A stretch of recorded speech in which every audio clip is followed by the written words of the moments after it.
wabarakatuh.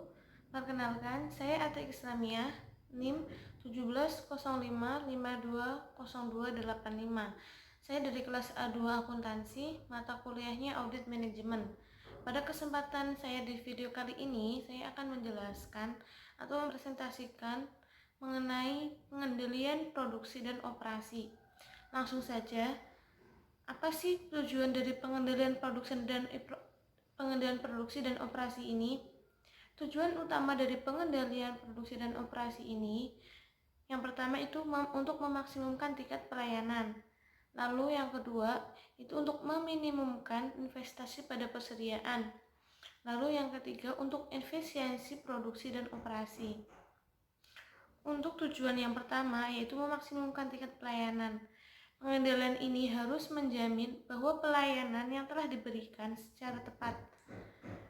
Di sini ada beberapa elemen yang harus mendapat perhatian khusus dalam pengendalian produksi dan operasi. Yang pertama itu ada kualitas produk, lalu ada ketersediaan produk, lalu ada harga yang kompetitif, lalu ada penyediaan untuk stok pengaman dan penyerahan yang tepat waktu. Lalu untuk tujuan yang kedua, yaitu tujuannya meminimumkan investasi pada persediaan. Pada pengendalian operasi dan produksi, pengendalian ini harus mampu memandu seluruh aktivitas, baik yang utama dan untuk yang pendukung perusahaan, terutama perusahaan manufaktur, ke dalam suatu proses yang terintegrasi, sehingga proses produksi ini berjalan dengan mulus sesuai dengan rencana dan jadwal yang telah ditentukan. Pengendalian yang baik akan mencapai arus produksi yang mulus dengan persediaan minimum dan waktu tunggu yang sangat pendek. Selanjutnya untuk tujuan yang ketiga yaitu efisiensi produksi dan operasi.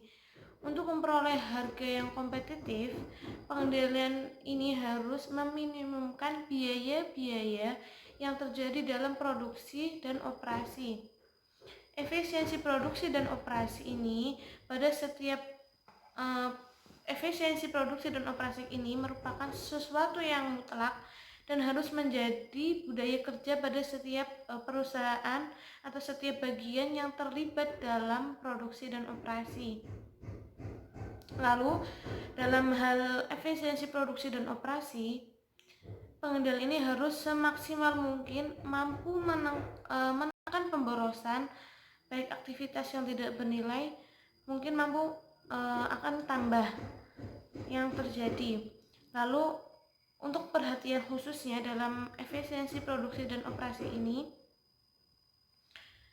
harus diberikan terhadap supervisor pabrik dan tenaga kerja tidak langsung, dukungan dan keterlibatan pekerjaan, lalu kesiapan mesin dan peralatannya, dan fasilitas pendukung yang efektif dan berbagai hal lain yang berpengaruh baik langsung maupun tidak langsung. Selanjutnya, pada pengendalian produksi dan operasi ini ada merupakan keseluruhan komponen dan tahapan dalam produksi, mulai dari penanganan bahan baku sampai dengan penyerahan barang jadi atau produk jadi. Yang pertama itu ada pengendalian bahan baku, lalu yang kedua itu ada pengendalian peralatan dan fasilitas, lalu yang ketiga ada pengendalian transformasi, yang keempat ada pengendalian kualitas, lalu yang kelima itu ada pengendalian barang jadi. Yang pertama, pengendalian bahan baku terlebih dahulu. Pengendalian bahan baku. Pengendalian bahan baku ini, bahan baku dapat diartikan sebagai bahan yang digunakan dalam proses atau kegiatan produksi dengan tujuan untuk memperlancar proses produksi yang dilakukan oleh sebuah perusahaan. Lalu bahan baku ini merupakan bahan yang sangat penting bagi suatu perusahaan, terutama perusahaan manufaktur, karena bahan baku itu sendiri yang menentukan kelancaran produksi suatu perusahaan dalam proses produksi yang sedang dilakukan. Maka dari itu, pengendalian bahan baku ini sangat dibutuhkan untuk memastikan apakah bahan baku yang tersedia di sebuah perusahaan itu mencukupi atau tidak untuk kegiatan produksi pada tahun berjalan. Jangan sampai bahan baku yang ada itu kelebihan, karena jika bahan baku tersebut kelebihan, maka biayanya juga akan naik, biaya yang dikeluarkan juga akan bertambah oleh perusahaan karena untuk membayar biaya penyimpanan gudang. Dan juga jangan sampai bahan baku ini kekurangan, karena nantinya akan mempengaruhi pendapatan pada sebuah perusahaan atas penjualan produk pada periode tersebut. Selanjutnya, tujuan untuk pengendalian bahan baku ini. Tujuannya itu pada proses produksi itu agar proses produksinya itu berjalan dengan lancar dan biaya atas bahan bakunya yang digunakan itu dapat lebih efisien dan efektif sehingga tidak menimbulkan kerugian pada perusahaan nantinya. Tujuan lain untuk pengendalian baku ini untuk memastikan bahwa bahan baku yang diolah dalam proses produksi ini telah sesuai dengan kebutuhan standar kualitas produknya yang dihasilkan oleh perusahaan. Lalu pengendalian bahan baku ini mencakup keseluruhan aktivitas yang berhubungan dengan bahan baku, mulai dari pembelian, jadwal penerimaan, penanganan pada saat diterima, lalu penyimpanan sampai dengan bahan baku tersebut diolah atau digunakan dalam proses produksi. Selanjutnya, di sini ada 7 cara atau metode yang biasa digunakan oleh perusahaan manufaktur dalam melakukan pengendalian atas bahan baku dalam proses produksinya. Yang pertama itu ada metode order cycling, lalu ada yang kedua metode the mix max, lalu yang ketiga ada metode the turbine, lalu ada metode the automatic order system, yang kelima ada metode ABC, lalu yang keenam ada metode continuous review, lalu yang ketujuh itu ada metode periodic review. Penjelasan yang pertama untuk metode order cycling. Metode order cycling ini merupakan metode pengendalian bahan baku yang dilakukan dengan cara melakukan review secara periodik atas bahan baku yang tersedia, misalnya 1 bulan sekali atau 2 bulan sekali ataupun 3 bulan sekali. Lalu jangka waktu untuk mereview bahan baku ini sebaiknya disesuaikan dengan jenis bahan bakunya. Untuk bahan baku yang cepat kadaluarsa itu dapat dilakukan review secara sering atau secara terus-menerus ya, dalam jangka waktu yang pendek. Misalnya dalam jangka waktu setiap 2 pekan, 2 minggu sekali atau 1 bulan sekali. Lalu untuk bahan baku yang dapat bertahan lama, itu perusahaan bisa mereview atau membuat daftar pemesanan bahan baku sehingga bahan baku yang dipesan nantinya akan sesuai dengan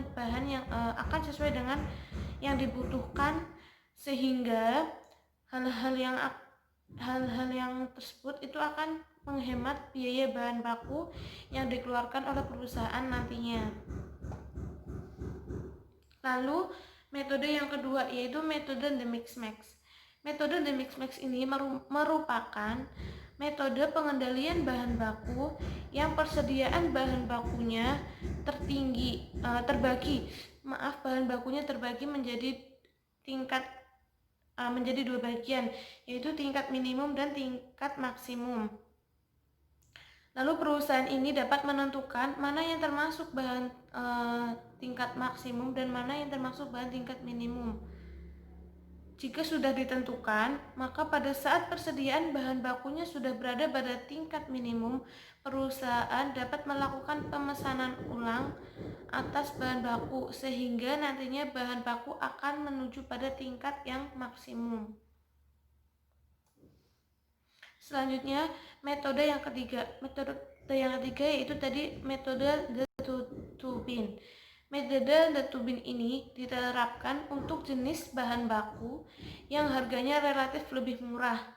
Metode ini membagi bahan baku menjadi 2 bagian, Yang pertama adalah bahan baku yang dipakai selama masa periode saat bahan baku diterima dan saat pemesanan bahan bakunya dilakukan. Lalu bagian yang kedua itu bahan baku yang akan dipakai selama masa periode saat pemesanan dan pengiriman bahan bakunya dilakukan. Pemesanan ulang bahan baku itu akan dilakukan pada saat bahan baku pada bagian yang pertama sudah habis digunakan. Selanjutnya yaitu metode yang keempat. Metode yang keempat ini yaitu metode the automatic order system. Metode the automatic order system ini bisa disebut juga dengan metode pemesanan otomatis. Metode automatic order system ini merupakan metode pengendalian bahan baku yang dilakukan secara otomatis dengan bantuan komputer. Lalu pada metode automatic order system ini, pemesanan ulang bahan bakunya akan dilakukan secara otomatis jika persediaan bahan baku yang ada sudah mencapai limit atau jumlah tingkat pemesanan kembali.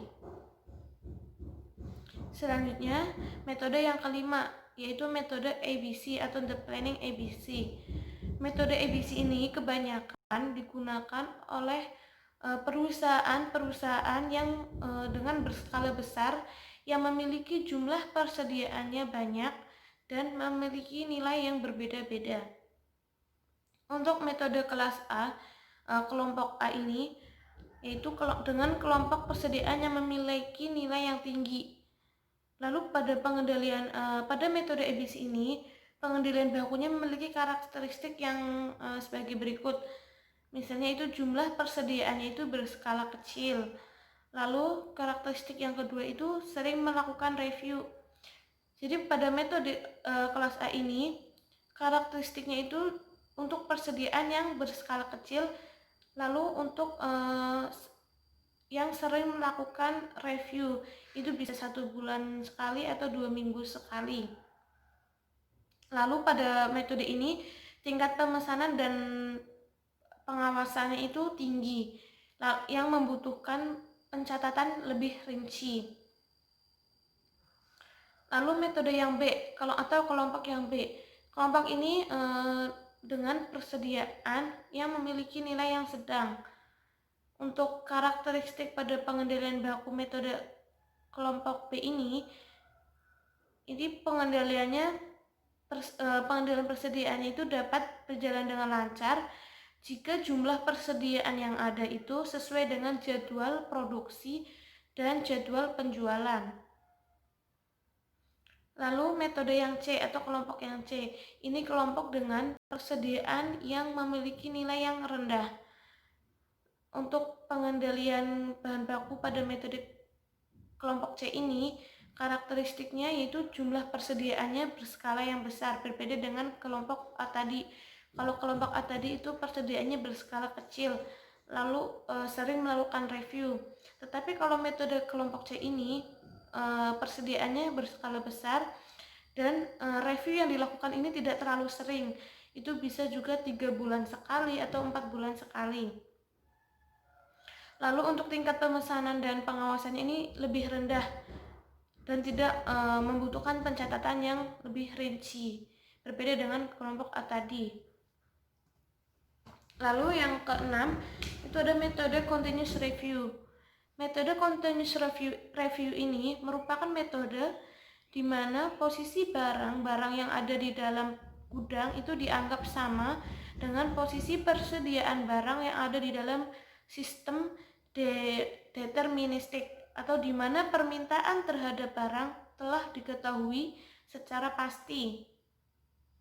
Lalu pada metode continuous review ini, pemesanan ulang bahan bakunya dilakukan dalam jumlah per lot dengan pesanan yang sama dan periode pesanan pada metode ini tidaklah tetap. Selanjutnya metode yang ketujuh, yaitu metode periodic review. Metode periodic review ini merupakan metode di mana jarak waktu antara dua pesanan dalam pengendalian persediaan adalah tetap. Berbeda dengan periodic continuous review. Ini kalau di metode continuous review pemesanannya itu sama dan periode pemesanan pada metode continuous review ini tidak tetap.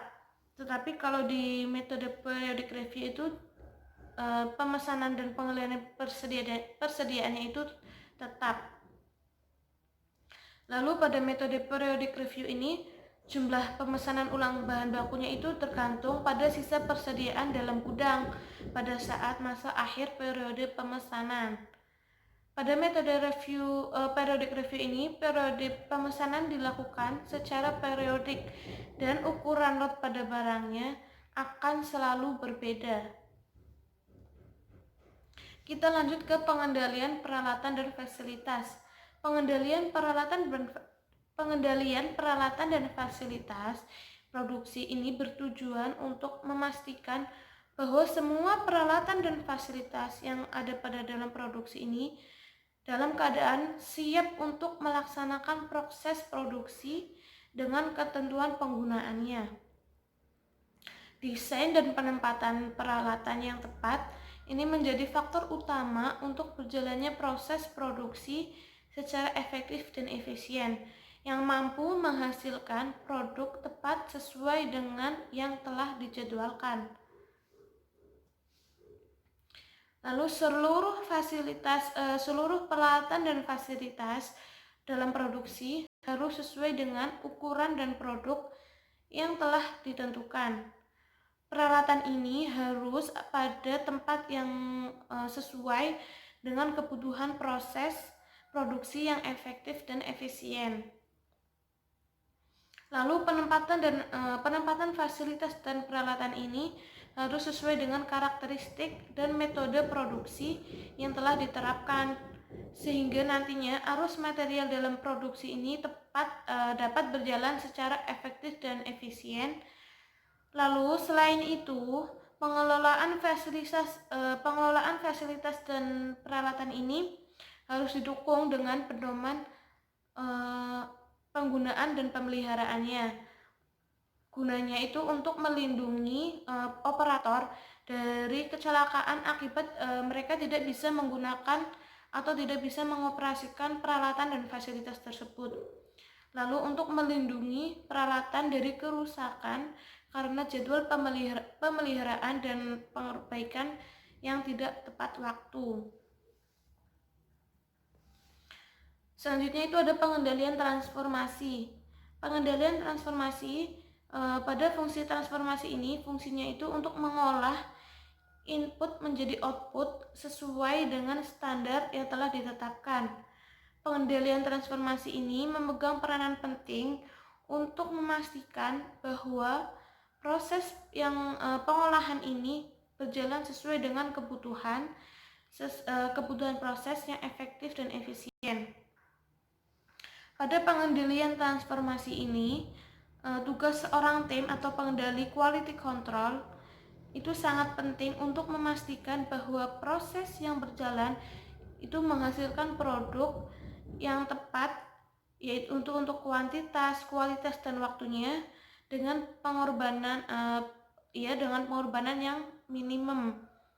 Lalu untuk mencapai tujuan tersebut dalam pengendalian transformasi ini ini mencakup untuk pengesahan proses produksi dan pengendalian perubahan atas permintaan, inspeksi sampel dalam proses, dan pengendalian laboratorium dari pemrosesan ulang.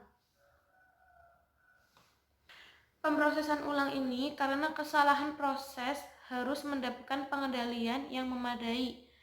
Perusahaan ini harus menekan secara maksimal terjadinya pemrosesan ulang terhadap produk yang gagal atau yang cacat untuk memenuhi spesifikasinya, karena merupakan salah satu sumber pemborosan dan yang nantinya akan berakibat pada tidak keefisiensinya dalam proses yang berjalan.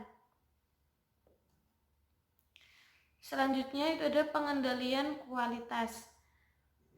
Pengendalian kualitas ini merupakan proses yang digunakan untuk menjamin tingkat kualitas dalam suatu produk atau jasa.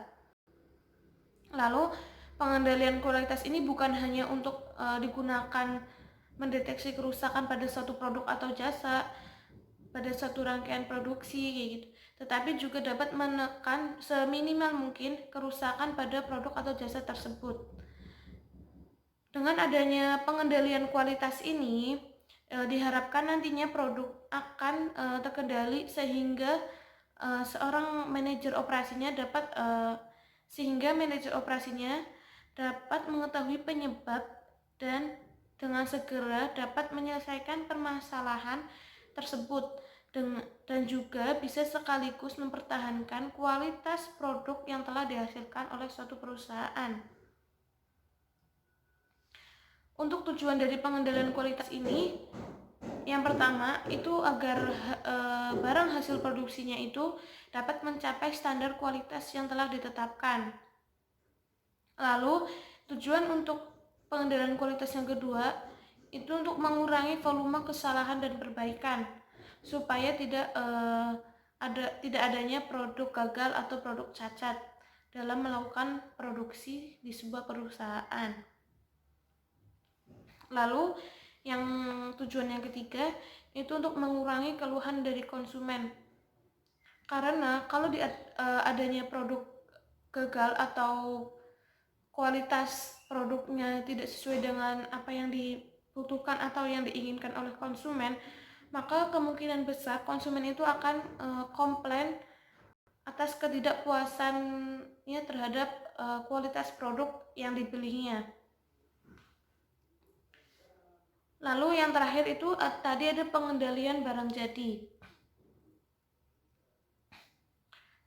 Pengendalian barang jadi ini merupakan pengendalian yang dilakukan terhadap pengelolaan barang setelah selesai diproduksi.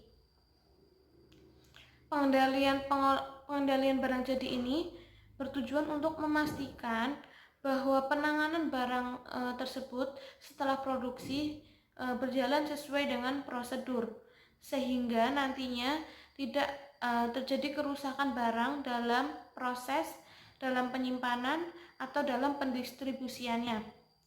Untuk memastikan bahwa barang dalam kondisi yang sesuai dengan persyaratan, pelanggan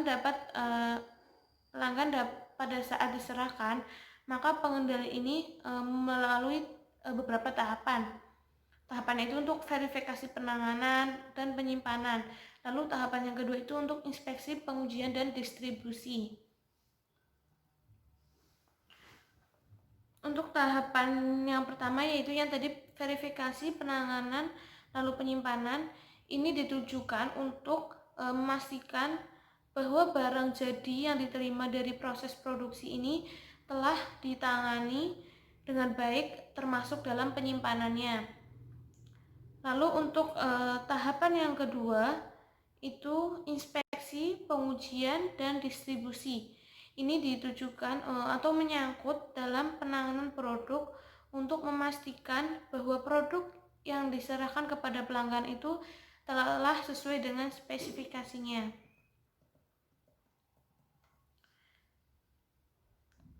Sekiranya itu yang dapat saya sampaikan. Saya mohon maaf apabila ada kesalahan dalam penyampaian, pengucapan, dan terima kasih atas perhatiannya kalau sudah menonton. Semoga kita semua diberikan kesehatan dan semoga wabah COVID-19 ini bisa cepat selesai dan kita semua bisa cepat kembali beraktivitas normal, masuk kuliah seperti biasa. Sekali lagi terima kasih. Wassalamualaikum warahmatullahi wabarakatuh.